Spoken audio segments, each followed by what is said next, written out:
Responsables. RCR presenta Dosis Alternativa, una producción nacional independiente de Marilia García, certificado número 30.260, para dar cumplimiento a la obligación impuesta por el artículo 14 de la Ley de Responsabilidad Social.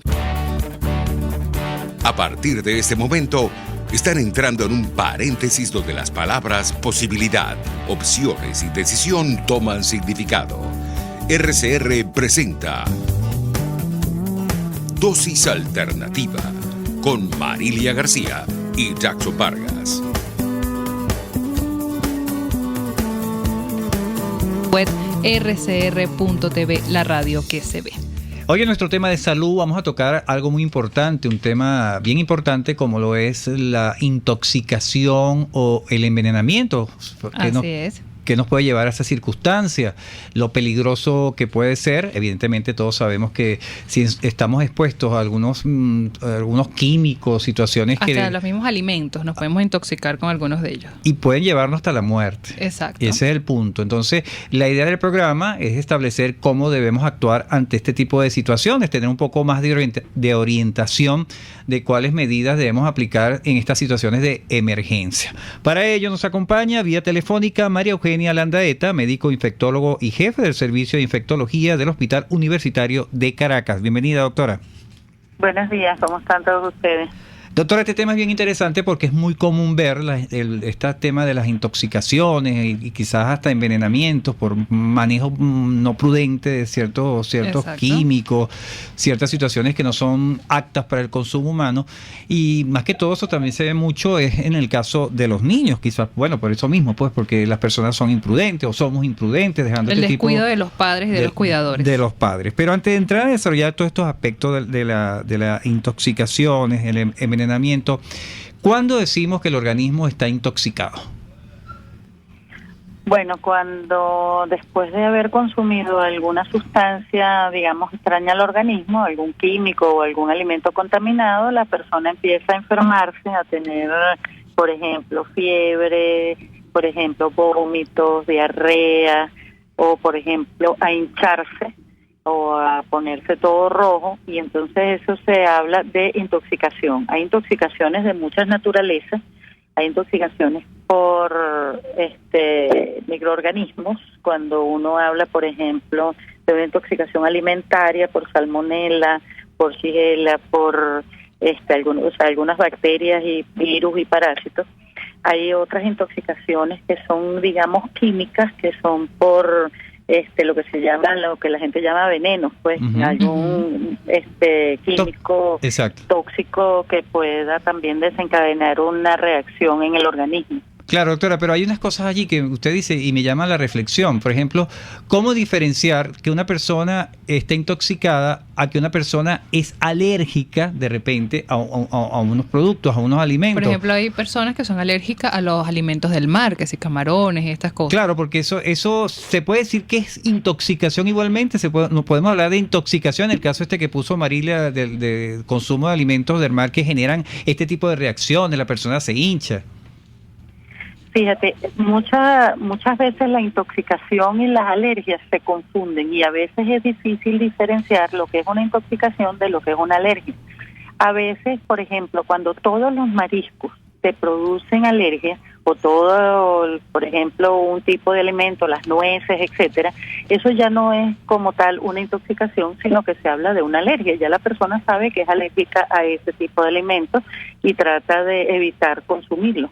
Pero, por ejemplo, tú puedes ser una persona que te gustan mucho los mariscos y comes paella frecuentemente y en una oportunidad tienes una reacción que nunca se repite. Eso sería una intoxicación. Claro, porque ahí habría una contaminación de los mariscos con algún agente que fue el que te provocó la intoxicación.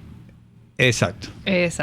Doctora, nos mencionó algunos síntomas de la intoxicación. ¿Estos pueden aparecer en cuánto tiempo luego de una intoxicación? Bueno, si se habla hasta de media hora, por ejemplo, después de que tú consumes un alimento contaminado o por ejemplo, algún químico, etcétera, que en un lapso de media hora ya tú puedes tener los síntomas. Son síntomas de aparición muy rápida y que son muy severos en el momento de la aparición. Sin embargo, hay intoxicaciones que pueden aparecer hasta un tiempo después, 3, 4 días después de que tú has consumido, por ejemplo, un alimento contaminado.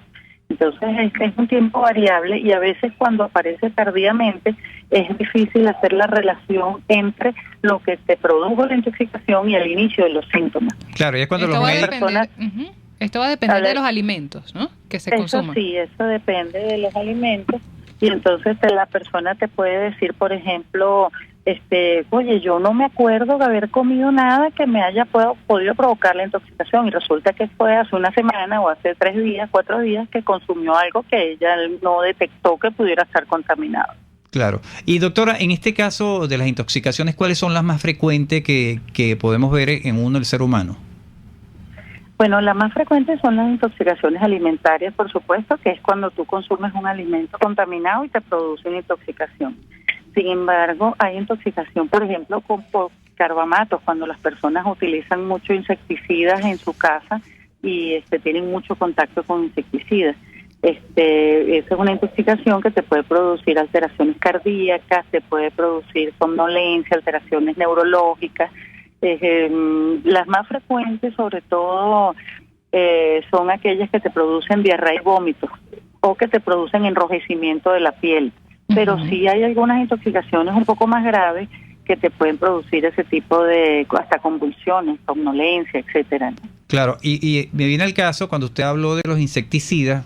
Quizás ahora la gente no lo usa mucho por el tema de los costos, Marilia, pero ¿qué tan, no sé si la palabra es prudente, me voy a quedar con esa palabra, es prudente usar insecticidas de este tipo de aerosoles en las casas, cerca de las cocinas? ¿Y cómo se deben de usar? Porque esos residuos no quedan de alguna manera en esos sitios donde se echa y de repente puedes colocar un alimento o caer en los vasos. No, por ejemplo, hay muchos casos cuando estás limpiando y usas químicos que los ligas, te puede producir alguna... Claro, pero ese es más local, pero en el caso de este que dan el aspecto, cubre el espectro aéreo y entonces los residuos se esparcen en la casa. Eso se sigue, es conveniente seguir usándolo a aquellas personas que lo pueden usar.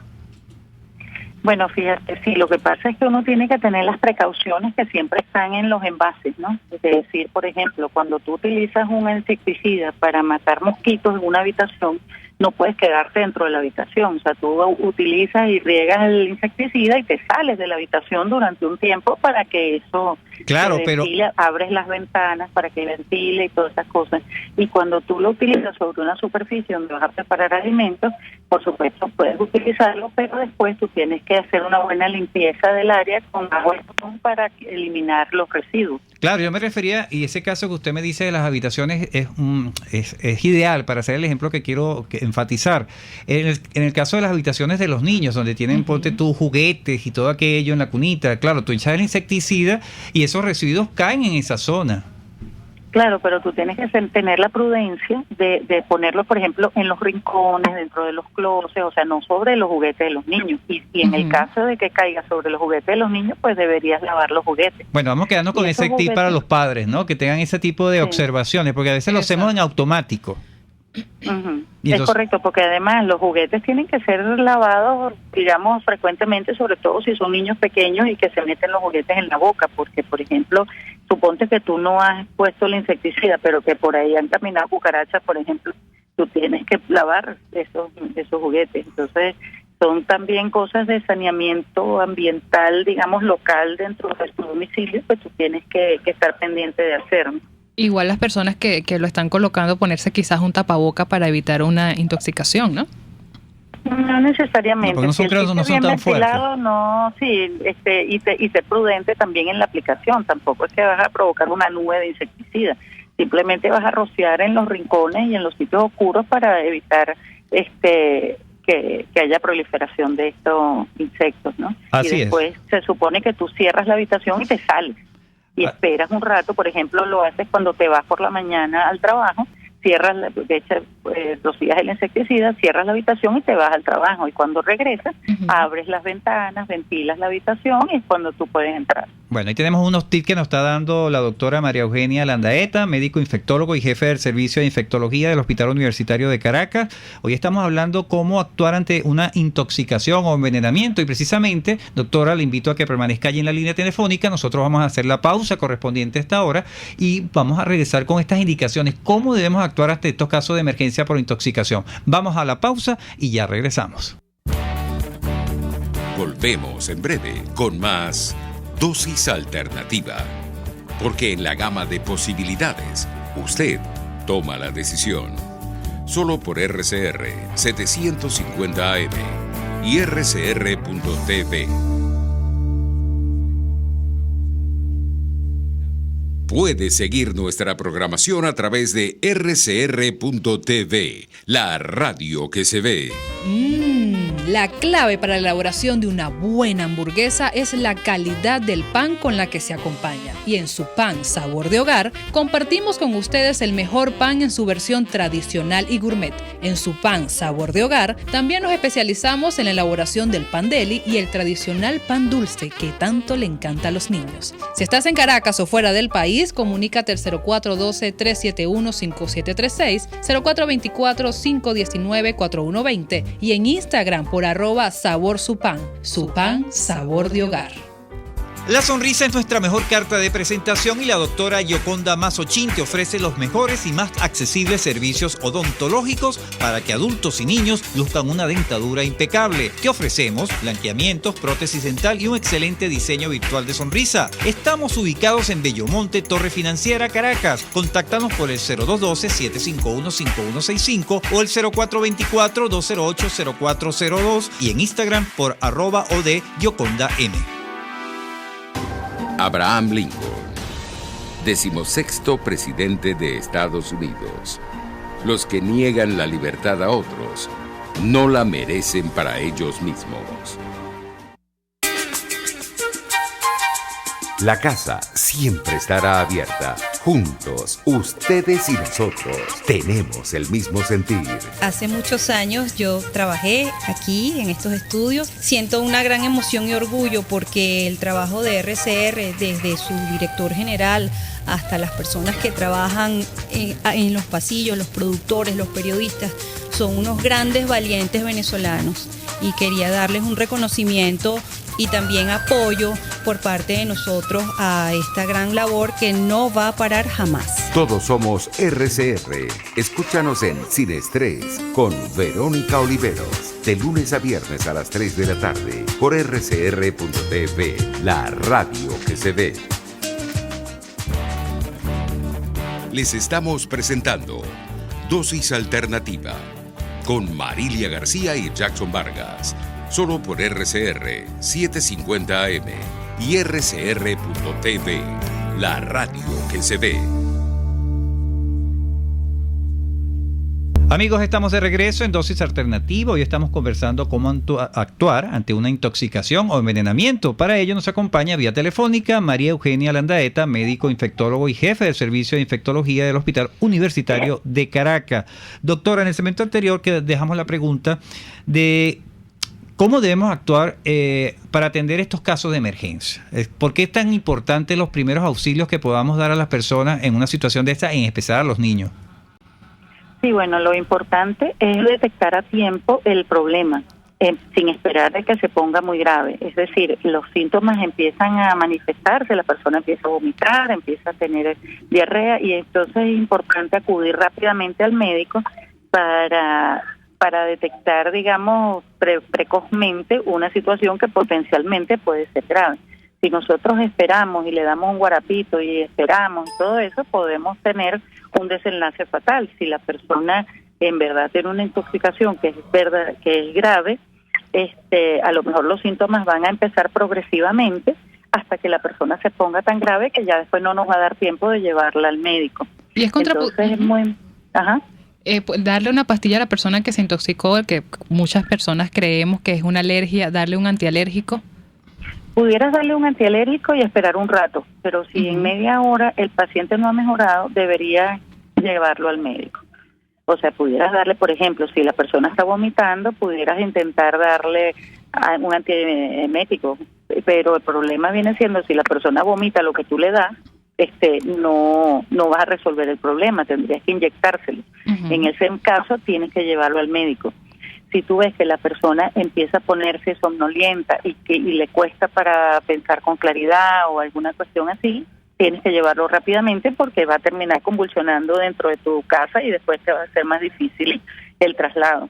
Claro. Entonces es muy importante que en cuanto la persona empiece a tener los síntomas, llevarlo rápidamente a un centro asistencial porque es la única manera de detectar precozmente las complicaciones y tratarlas, ¿no? Claro, y en el caso de los niños, doctora, estamos hablando de niños menores de 3 años, ¿cuáles son las características quizás en su piel que nos puedan decir que está intoxicado? De repente se le hinchan los ojitos, los párpados. Exactamente, se le pueden hinchar los párpados, se le puede hinchar la boca, se puede poner rojo, se puede poner, con mucha picazón. También los niños empiezan a vomitar y pueden tener también esa sensación de somnolencia, inclusive perder la conciencia o convulsionar. Entonces, todos esos son signos de alarma que nos tienen que orientar a ir rápidamente al médico. Aquí lo importante, y lo dice la doctora, es acudir inmediatamente al médico, no esperar, porque no es normal que a un niño se le hincen los ojos, que toda esa serie de síntomas que acaba de relatar la doctora, y entonces la persona no se puede, no, que esto puede ser esto, ¿no? Y más inclusive puede tener dificultad para respirar, empezar a toser, todas esas cosas así de repente, y eso también es importante llevarlo para que no nos vaya a hacer una asfixia. Claro, y pueden perder, Marilia, hasta la conciencia, ¿no? Las personas se pueden desmayar. Sí.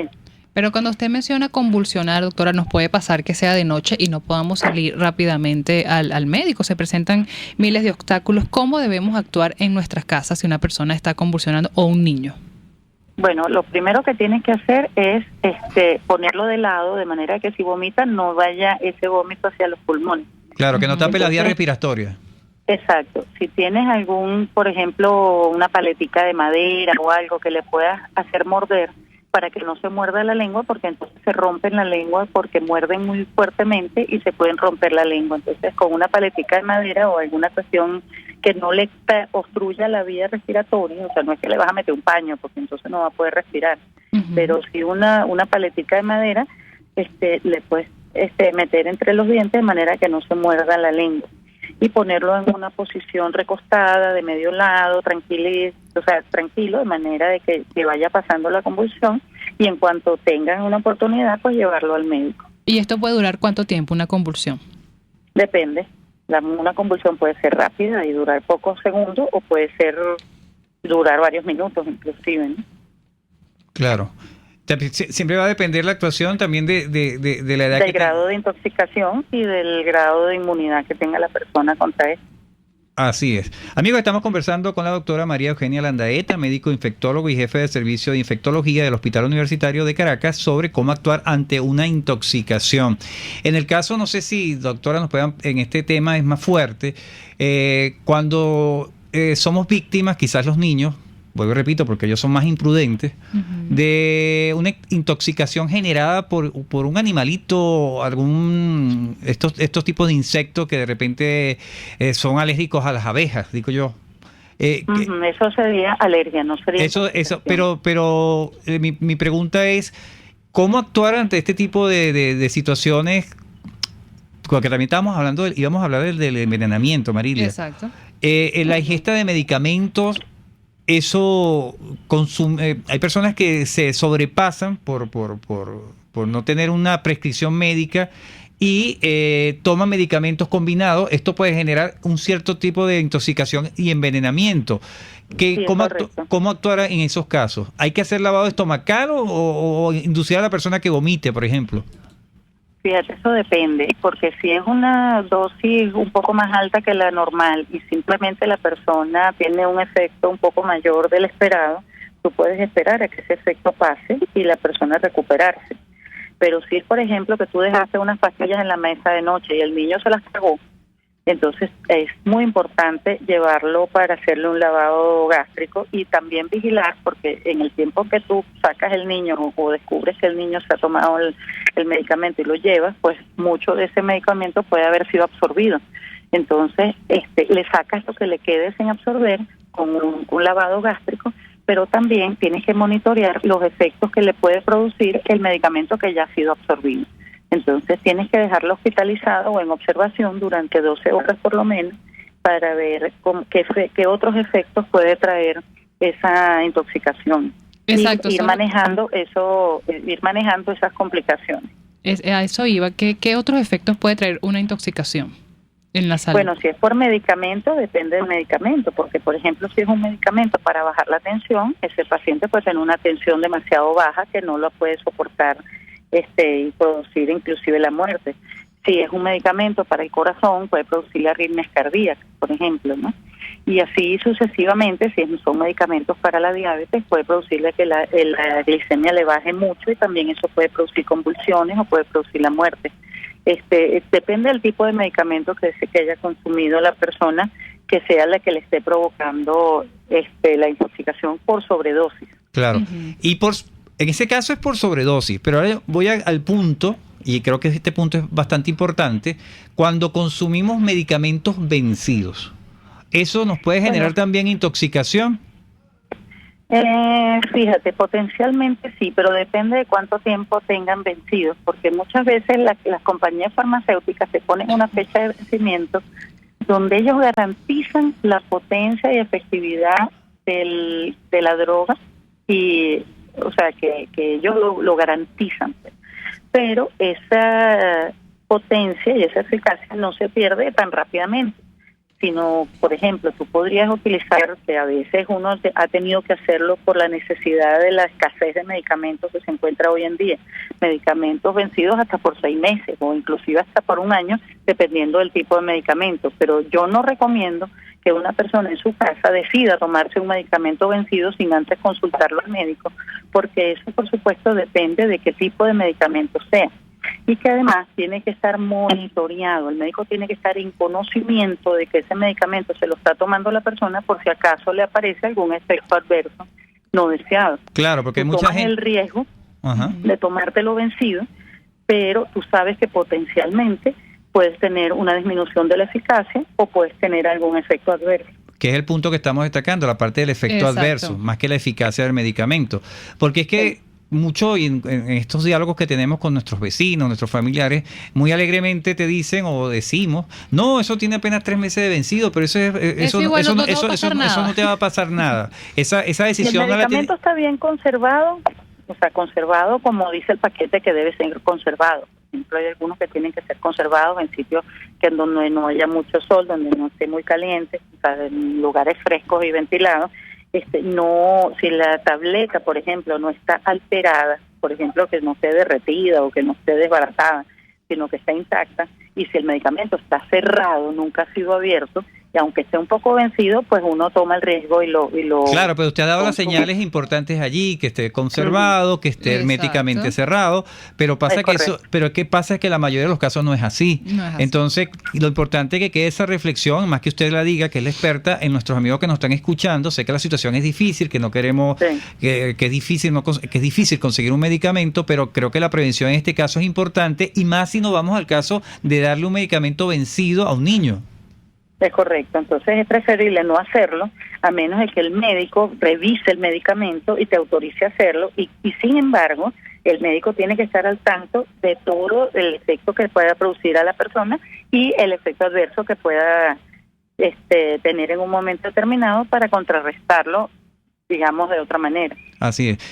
Lo que pasa es que quisimos, Marilia, a dar énfasis en esta parte de los medicamentos porque es muy común que esté pasando por las situaciones que ya hablamos previamente, la situación país. Y entonces, bueno, todo aquí el mundo ya conocemos. Así es. Y lo ideal es que la experta, como es la doctora María Eugenia Landaeta, médico infectólogo y jefe del servicio de infectología del Hospital Universitario de Caracas, les dé estas recomendaciones a nuestros amigos oyentes para que tomen las medidas preventivas y no actuemos impulsivamente. Exacto. Porque en estos Siempre casos, consultar a los expertos. A los especialistas. Así es. Bueno, ya estamos llegando al final de nuestro programa, doctora. Sus coordenadas en las redes sociales, sus puntos de contacto. Bueno, @Maru Landaeta, y también por la Sociedad Venezolana de Infectología, SB Infectología, @SB Infectología, o la página sbinfectología.org. Así es, bueno, agradecidos con la doctora María Eugenia Landaeta, médico infectólogo y jefe del Servicio de Infectología del Hospital Universitario de Caracas, por hoy habernos aclarado tantas dudas con respecto a cómo actuar ante una intoxicación y un envenenamiento, y sobre todo esta parte final fue muy importante para todos nuestros oyentes, tener mucho cuidado con los medicamentos vencidos, consultar siempre al especialista. Sí, por los riesgos que implica para la salud, porque no se trata, como dice la doctora, el medicamento vencido lo que pierde es la potencia. Pero no sabemos los efectos secundarios que puede ocasionar ese medicamento. Exactamente. Bien, amigos, estuvimos trabajando para ustedes en la dirección general de la estación, Jaime Nestares. En la gerencia de producción, Wilix Arcaya. En los controles, César Arteaga. Recuerden que pueden seguir interactuando con nosotros a través de nuestras redes sociales en Twitter por @RCR750 y sintonizarnos en vivo a través de nuestra página web rcr.tv, la radio que se ve. Continúen ahora con el Radar de los Barrios. Hasta aquí esta emisión de Dosis Alternativa. Nosotros le proporcionamos el abanico de posibilidades. Ustedes toman la decisión. Solo por RCR 750 AM y RCR.tv, la radio